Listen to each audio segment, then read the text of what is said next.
하나님은 지금도 사도들과 선지자들을 또 옛 성도들에게 보여주신 그런 환상과 계시를 지금도 보여주십니다. 낮에도 말씀드렸지만 또 예수님은 영원히 어제나 오늘 영원히 예수님은 동일하십니다. 우리가 하나님 주신 환상과 계시 가운데 구분하자면은 자연 환상, 자연 계시가 있고 또 특별 계시가 있고 또 개인 계시, 인디비주얼 일루미네이션이라고 개인적으로 체험하는 환상 이렇게 구분할 수 있는데, 우리가 자연 계시는 보면 여러분이 다 경험하듯이 우리가 높은 산에 올라서 산 정상에 올라가서 야훼라고 소리도 지르고 또 아주 맑은 공기 또 산 아래 전경을 보면서도 창조주의 그런 정교한 솜씨도 보고 또 때로는 수평선 넘어 황혼지토하는 바닷가를 걸을 때 하나님의 그 웅대한 솜씨도 우리가 보고 또 우리는 그 숲속이나 산골짜기에서 지저귀는 아름다운 새소리들과 흐르는 시냇물을 보면서도 얼마나 하나님께서 아름답게 창조하셨나를 우리는 미루어 짐작을 합니다. 또 우리는 이 성경 바이블, 이 캐논, 정경을 보면서 하나님의 계시와 환상 우리는 얼마든지 만납니다.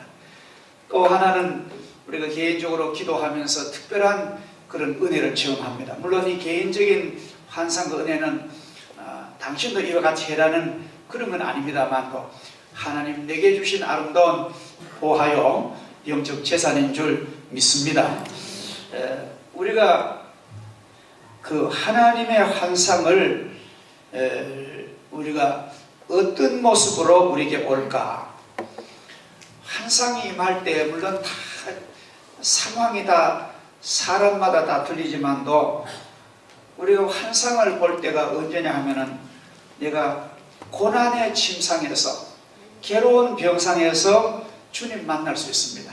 그래서 내가 건강할 때는 모르다가 내가 침상에서 눈물로 회개하며 하나님 나 한번 일으켜 주시면은 내가 주님의 영광을 위해서 그래서 주님 만날 때가 아주 만나기 좋은 장면입니다.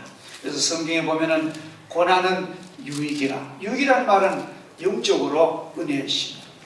그리고 또 간절한 기도 중에 우리는 아주 비몽사몽 우리가 환상을 경험을 합니다. 또 깨끗한 심령의 꿈으로 또 선명히 보여주시기도 하고 또 하나님의 말씀을 들을 때에 내 마음속에 놀라운 영적인 그런 감각을 느끼고 또 거룩한 예배 중에 우린 비전을 볼 수 있습니다. 여러 가지가 많습니다. 우리가 나는 환상을 못 봐. 난 예수 믿어도 그런 은혜를 체험 못해. 그런 분도 아무 걱정하실 거 없어요. 왜냐하면 하나님의 귀한 말씀이면 100% 충분하고 또 다 사람마다 성향이 근데 이것은 우리가 주의해야 됩니다. 우리가 마음이 아주 혼란스럽고 분주복잡하면요 하나님 말씀을 봐도 기도를 해도 아무 감각이 없습니다. 그러니까 우리가 운전을 할 때에 유리창이 유리가 깨끗해야만 운전자가 전방을 잘 보는 것처럼 먼지가 끼면 안 되는 거예요. 여러분이 잔잔한 호수가 있잖아요. 아주 맑은 달밤에 호수에 가보면은 달빛도 보이고 내 얼굴도 보이지만도 만약 그 호수를 막대기가 막 안을 밑을 젖어 놓으면 아무것도 안 보입니다. 우리 인간은 우리의 영성이 정돈되고 안정할 때 환상이 제대로 보이지. 나는 그러면 그건 원인이 물론 다 하나님 사람마다 역사는 다르지만도 내가 너무 인생에 너무 쓸데없는 것에 분주 복잡하지 않는가. 덜 소중하 때문에 너무나 마음을 쏟고 정작 하나님께 내 마음의 호수가 고요하지 못하지 않는가. 그렇게 검토하면서 우리가 열심히 살아가되 내 마음의 지성소는 항상 거룩한 음성을 들을 수 있도록 그런 깨끗한 걸 유지해야 됩니다. 그렇지 않겠어요? 아무리 세상이 바빠도 그건 질서 있게 해나가면서 내 마음의 지성소는 내가 유지를 해야 되지. 마음마저 막 흔들어 놓고 혼란하면은 이건 죽도 밥도 안 되는 거예요. 그래서 거기에서부터 병도 생기고 무서운 그런 현상이 오는. 그래서 우리는 언제나 여러분들이 하나님의 거룩한 은혜를 받을 만한 그런 준비의 그릇이 아주 필요합니다. 할렐루야. 이게 참, 이거는 하나님의 은혜로 그렇게 해 주실 줄 믿습니다. 환상을 보는 것이 문제가 아니고 환상을 봤을 때에 하나님의 응답을 받았을 때에 그때부터가 중요한 거예요. 받고 난 다음에.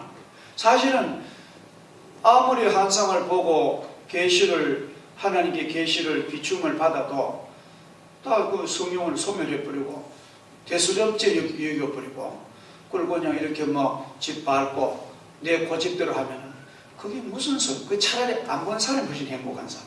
그래서 우리가 오늘 성경을 가만히 보면은 이제 바울 사도가 아그리빠 왕 앞에서 이제 바울이 체포되어서 예루살렘에 구속돼 있다가 로마 가서 이제 순교당하기 전에 예루살렘의 아그리빠 왕 앞에서 이제 자기가 변명하는 거예요. 아그리빠 왕이요, 나도 알지만 처음에는 예수 교인들을 얼마나 박해하고 내가 그 기독교 대표자들을 죽일 때 내가 가편 투표 죽이라고 내가 손을 들고 국회 공회의원이니까 그리고 너무너무 박해하고 외국에서까지 가서 기독교인들 잡아다가 가진 권한을 다 줬고 온갖 막 말로 폭행으로 재판으로 내가 이렇게 박해를 가했는데 내가 다메섹 성 가다가 저거 대낮에 내 동료들 같이 가는데 하늘에서 막 햇빛보다 더 강한 빛이 천국의 빛입니다. 햇빛보다 더 강한 빛이 나를 비추며 내가 눈이 멀고 땅에 거꾸러졌는데 다른 사람들은 빛은 봤지만도 음성은 못 들었다. 내가 들으니 사울아 사울아 너가 왜 나를 박해하느냐? 누구십니까? 나는 너가 박해하는 나사렛 예수라. 분명히 환상과 계시와 음성을 들었습니다. 그래서 자기는 그때부터 완전히 인생이 완전히 전환된 그야말로 막 완전히 180도로 인생이 유형이 바뀝니다. 존재가 새로운 존재들. 그래서 바울이 하나님의 종이 돼가지고 내가 많은 민족과 많은 사람, 높은 사람, 낮은 사람, 빈부귀천, 헬라인, 야만인 막론하고 나는 이 복음을 전한 것입니다. 그런 이제 자기가 환상 얘기를 하는 거예요. 근데 우리가 환상을 대할 때 응답을 받았을 때 아주 중요한 것은요, 깊이 생각해야 됩니다. 이 내가 받은 기도의 응답과 내가 본 환상을 다루는 우리의 자세가 아주 중요합니다.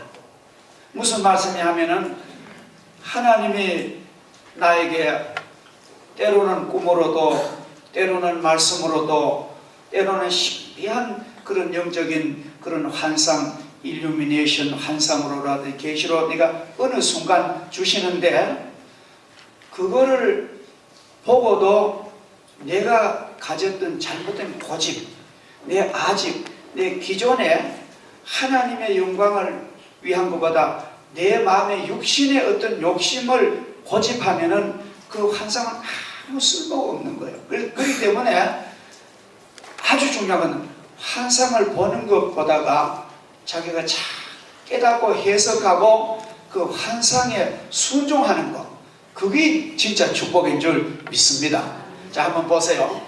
바울 사도가 한 번은 그 트로이라는 트로이 목마라고 유명한, 그죠? 그게 이제 그 고대 도시가 성경에 사도행 신조에 나옵니다.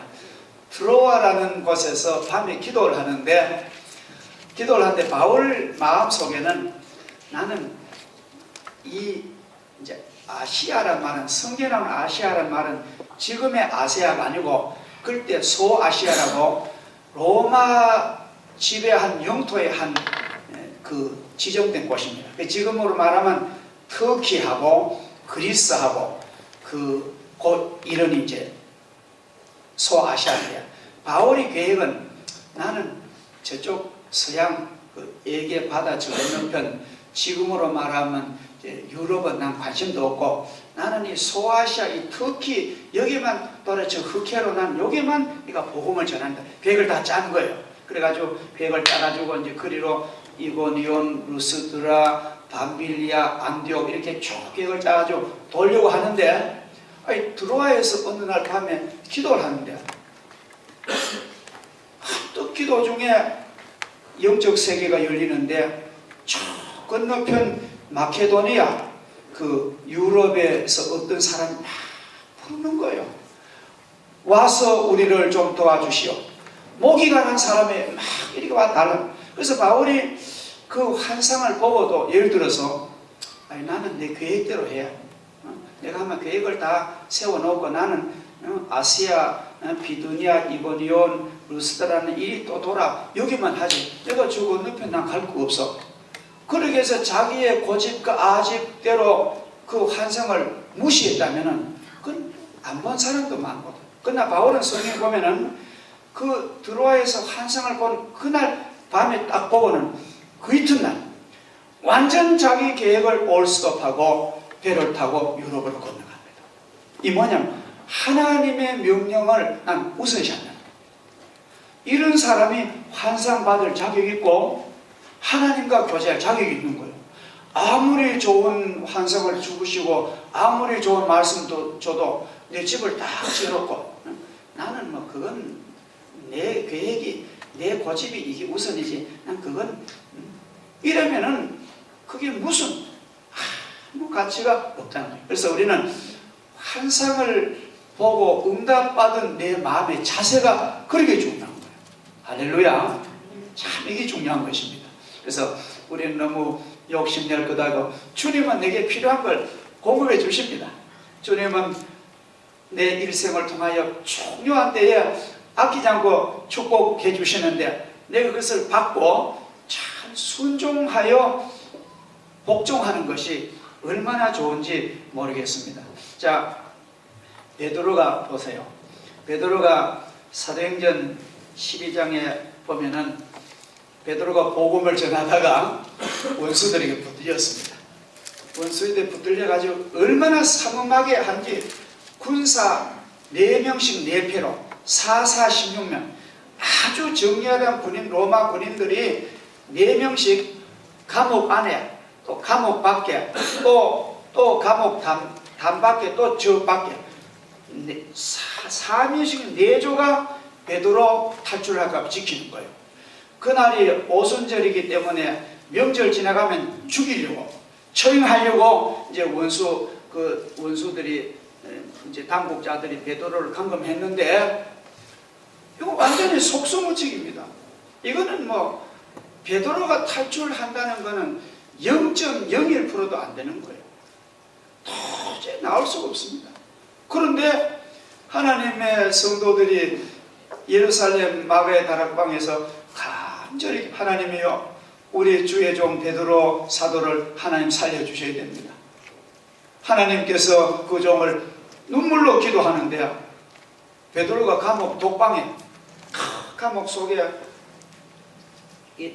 있다니까 밤중에 요 옆에 군인 4명이 딱 이렇게 지키고 눈이 막 부리부리게 있는데 천사 와서 베드로 옆구리를 탁 치는 거예요. 빨리 일어나라. 빨리 일어나라. 빨리 신발을 또 신지 말고 막 들고 빨리 따라와라.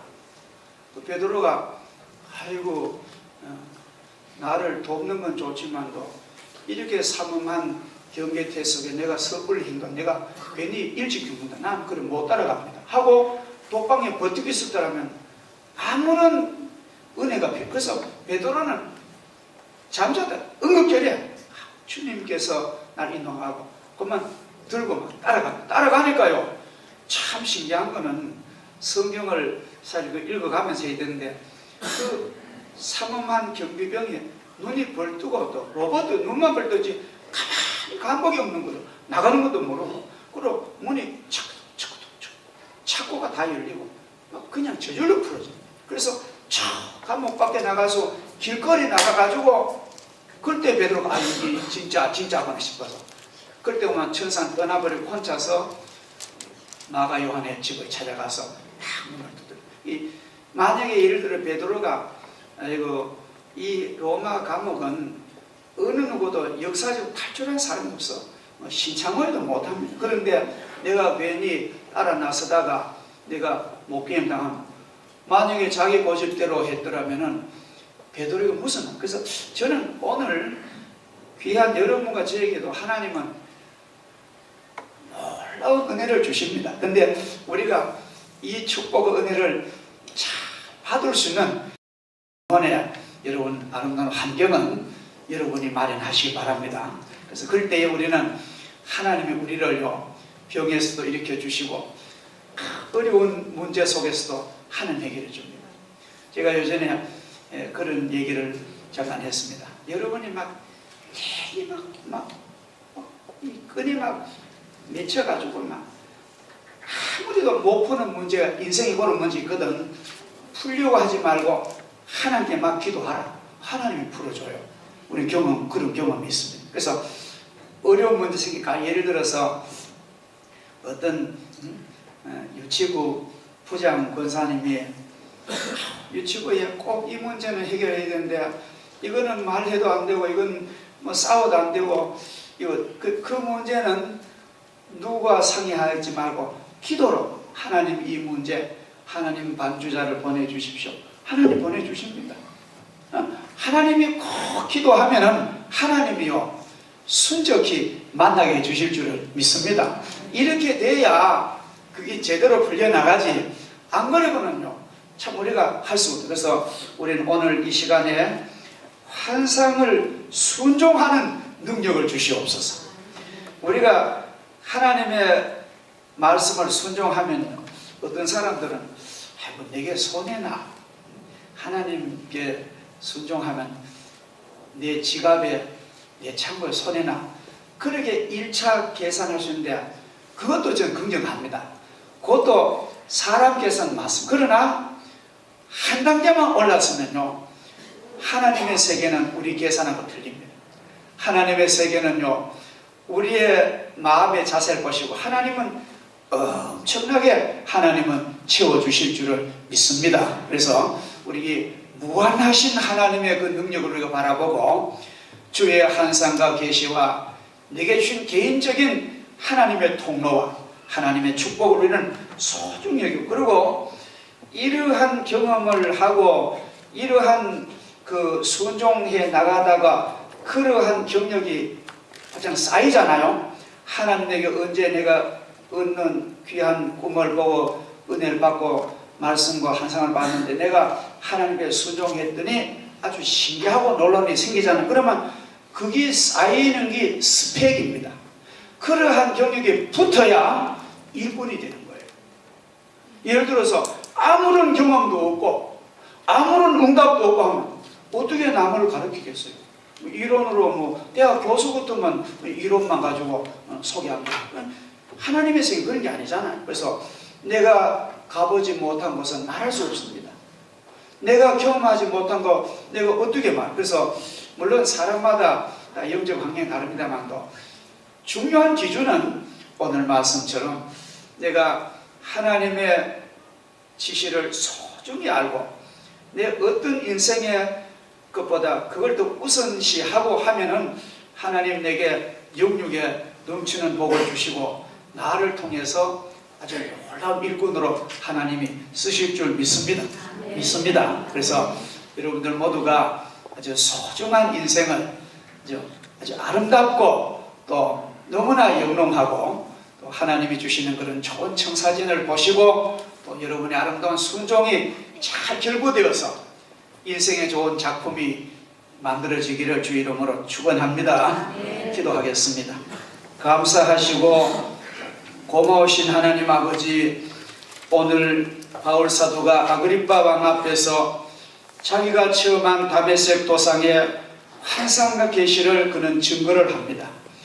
내가 과거에는 모르고 예수교를 핍박하고 많은 사람을 잡아 죽이고 무자비한 박해자가 되었지만도 내가 주님의 계시를 보고 난 다음부터 나는 완전히 변하여 주님의 종이 되었습니다.